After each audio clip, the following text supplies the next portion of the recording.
হ্যাঁ মা, কৃষ্ণের যারা দাস হয় তারা কি কখনো দুঃখী হয়? হয়? যারা কৃষ্ণের দাস হয় তারা হয় সুখী, আর যারা হয় মায়ার দাস তারা হয় দুঃখী। পিতা মাতার দেওয়া নাম দুঃখী, দীক্ষা গুরুর দেওয়া নাম কৃষ্ণ দাস। তাই দুটো মিলে হয় কি বাবা? দুঃখী কৃষ্ণ দাস।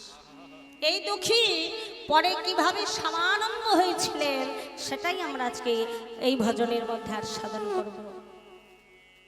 তাহলে বাবা জানতে হবে, এই যে ভক্ত ছোট্ট একটা ছেলে,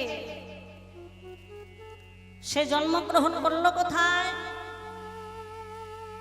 মেদিনীপুর জেলাকে ধন্য করে।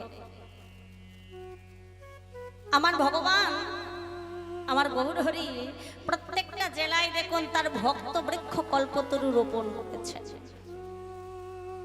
এই বীরভূমে যেমন অনেক ভক্তের আগমন হয়েছে, তেমন মেদিনীপুরেও দেখুন। মেদিনীপুরে কার আগমন হলো?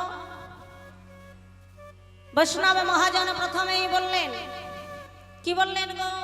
বৈষ্ণব মহাজন প্রথমেই বললেন, শ্রী অদ্বৈতের আশা পূরণ হলো না বাবেলাতে,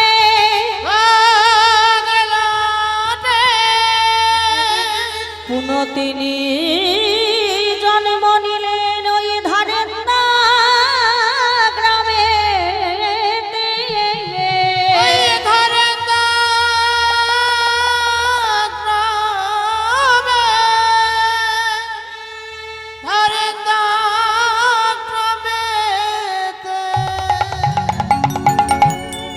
বললেন শ্রী অদ্বৈতের আশা পূরণ হলো না বাবলাতে।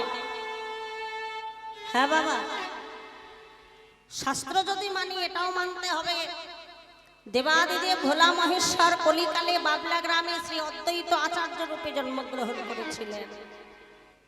সেই অদ্বৈত আচার্য গোসাই দীর্ঘদিন ধরে আমার গৌরহরির সঙ্গ করে, গৌরহরির নামামৃত কৃষ্ণ সুধামৃত রস আস্বাদন করেও তার স্বাদ মিটল না। আবার তিনি পুনরায় জন্মগ্রহণ করলেন ওই মেদিনীপুর জেলার ধারেন্দা গ্রামে, বাহাদুরপুর রেল স্টেশন। আমায়রা অদ্বৈত আচার্যকে চেনেন? পঞ্চতত্ত্ব ছবি আছে ঘরে? আছে? পঞ্চতত্ত্ব ছবি নাই ঘরে? আচ্ছা, দেখেছেন সবার দক্ষিণে দাঁড়িয়ে থাকি, যার বড় বড় দাড়ি, পাকা পাকা চুল, পাকা পাকা দাড়ি, হাত জোর করে দাঁড়িয়ে আছেন। তিনি হলেন দেবাদিদেব ভোলা মহেশ্বর। এই কলিতে তিনি হলেন অদ্বৈত আচার্য গোসাই। সেই অদ্বৈত আচার্য গোসাই জন্মগ্রহণ করছেন বাবা মেদিনীপুর জেলার ধারেন্দা গ্রামে। তাই বৈষ্ণবে মহাজনে কি বললে জানো? ওগো ধারেন্দাতে জন্মিলা শ্রী দুঃখী মন্ডল,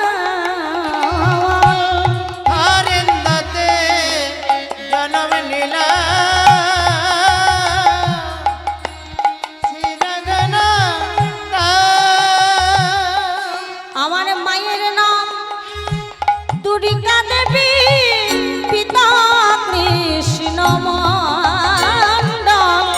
আরে মায়ের নাম দুর্গা দেবী, পিতা কৃষ্ণ মন্ডল। আগো মায়ের নাম দুর্গা দেবী, পিতা কৃষ্ণ মন্ডল। মায়ের নাম দুর্গা দেবী, পিতার নাম কৃষ্ণ মন্ডল। বলে সেই আচার্য আমার জন্মিলা, সেই আচার্য আমার ওই জন্মে নিলা, ওই আচার্য আমার আবার জন্মিলা। সেই আচার্য আমার জন্মে নিলা, আমার আশা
নাম হচ্ছে দরিকা দেবী, অভাবের সংসার বাবা। এই জায়গাটা মন দেবেন, একবেলা খাওয়া জোটে, একবেলা খাওয়া জোটে না, কোনোদিন আবার খাওয়াই জোটে না। অগণিত ভক্ত চলে যাচ্ছেন পুরীধামে প্রভু জগন্নাথ দেবকে দর্শন করবে বলে। এবার তো সবাই দরিকা দেবী তার স্বামী কৃষ্ণমণ্ডলকে বলছে, স্বামী গো দেখো না, অগণিত ভক্ত চলে যাচ্ছেন পুরীধামে প্রভু জগন্নাথ দেবকে দর্শন করবে বলে। ও স্বামী, আমাদের তো দুঃখের সংসার, একবেলা খাওয়া জোটে, একবেলা জোটে না, কোনোদিন খাওয়াই জোটে না, বড় ক্ষুধার জ্বালা, সংসারে বড় অভাব। ও স্বামী, শুনেছি প্রভু নাকি বড় দয়াময়, চলো না স্বামী আমরাও যাই, গিয়ে প্রভুর কাছে কিছু চাইব না, প্রভুর কাছে আমি আমার এই আঁচলটা পেতে প্রভুর কাছে চাইব কিছু ধন, কিছু ঐশ্বর্য, যাতে করে দুবেলা দুমুঠো পেট পুড়ে খেতে পারি। আমা দরিকা দেবী কৃষ্ণমণ্ডল প্রভু জগন্নাথ দেবের কাছে চলে যাচ্ছে, পায়ে হেঁটে মেদিনীপুর থেকে হাঁটতে হাঁটতে হাঁটতে হাঁটতে অগণিত ভক্তের সঙ্গে গিয়ে প্রভু জগন্নাথ দেবের সামনে দাঁড়িয়েছেন। জগন্নাথ দেবের সামনে দাঁড়িয়ে হাত জোরে করে বলে উঠলেন, জগন্নাথ মম স্বামী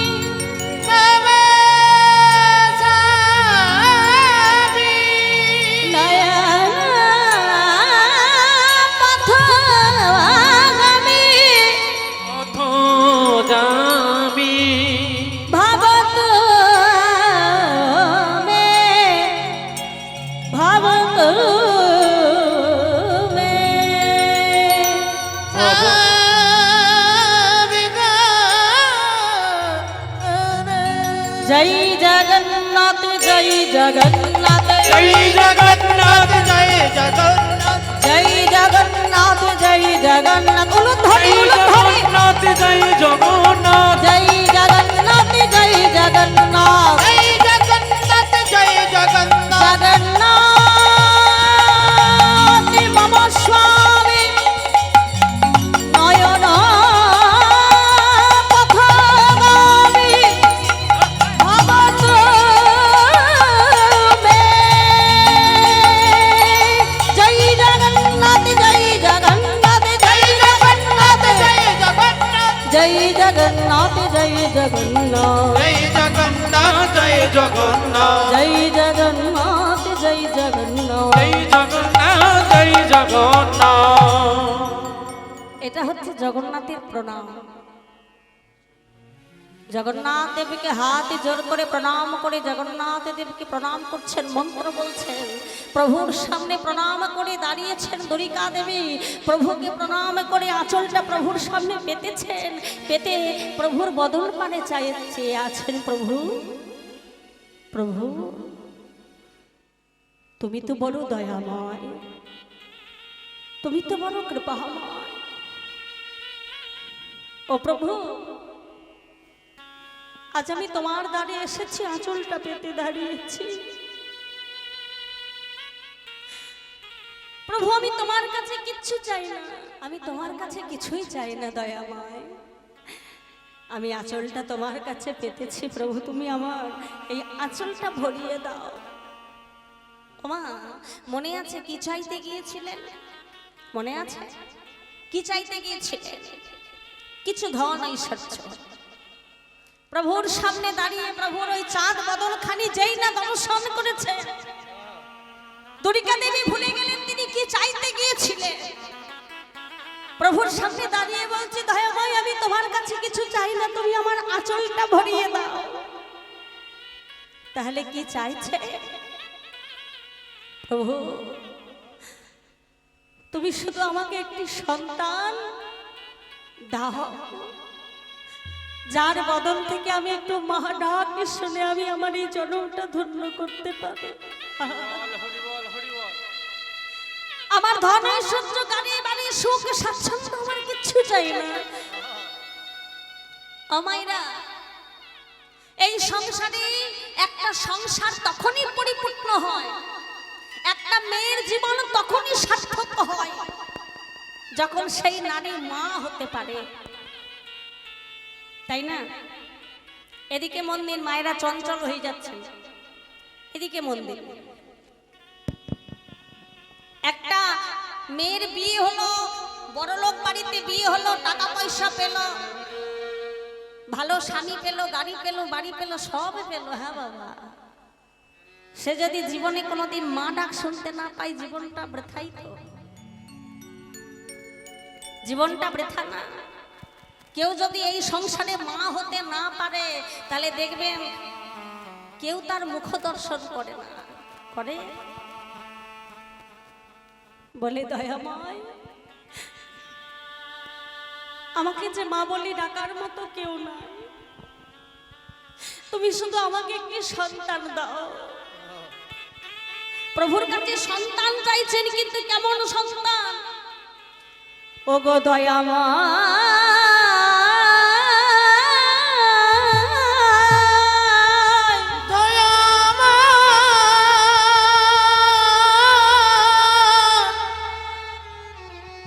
তুমি যদি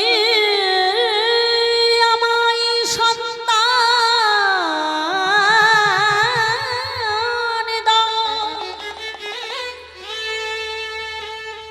তবে যেন আমায় যেমন তেমন সন্তান দিও না।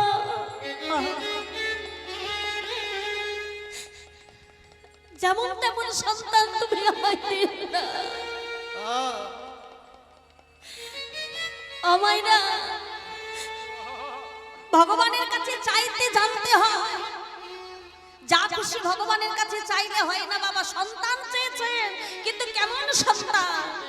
তুমি আমাকে সন্তান দাও, কিন্তু প্রভু তুমি আমাকে যেমন তেমন সন্তান দিও না। তুমি আমায় কেমন সন্তান দেবে জানো? ও গো দয়াময়,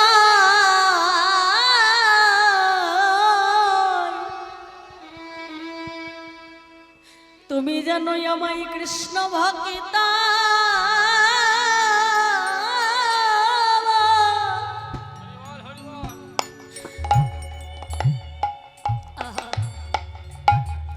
কৃষ্ণ ভক্ত সন্তান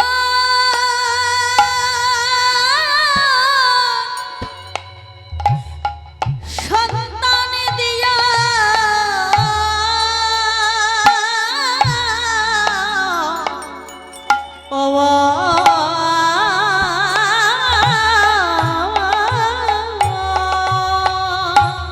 তুমি জানো কৃষ্ণ ভক্ত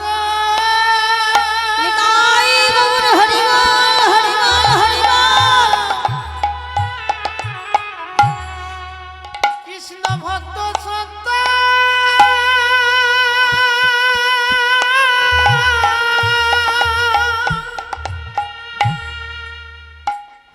সন্তান দিও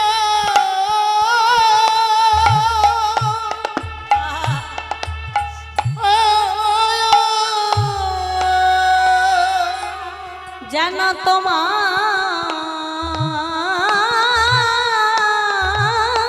সেবা, তোমার সেবা করিতে পারে দয়াময়।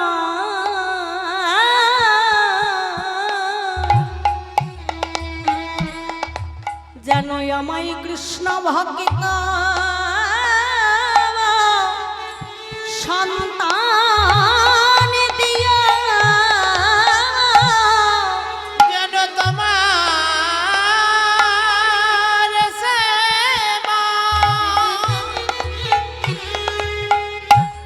সেবা করিতে পারে। যেন কৃষ্ণ কৃষ্ণ ভক্ত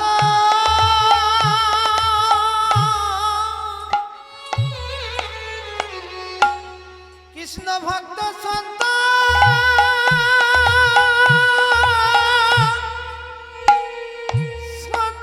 দিও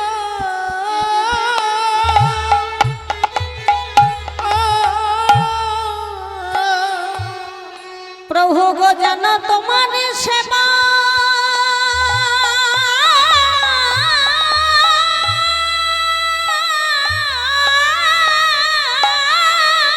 হরি বল, হরি বল। তোমার সেবা করিতে পারে দয়াময় জানোই আমায় কৃষ্ণ ভক্ত যেন সন্তান দিও যেন তোমার সেবা নিতাই গৌর হরি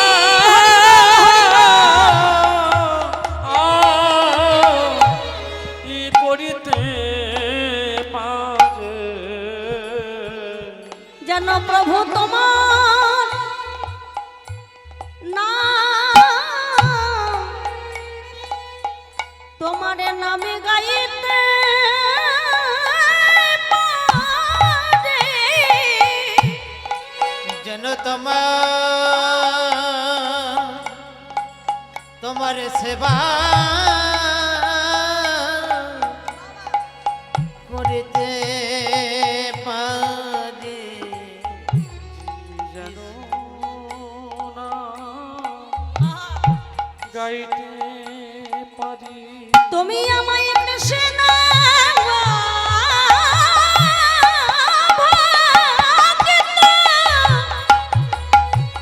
সন্তান দিও তোমার সেবা করিতে পারে যেন প্রভু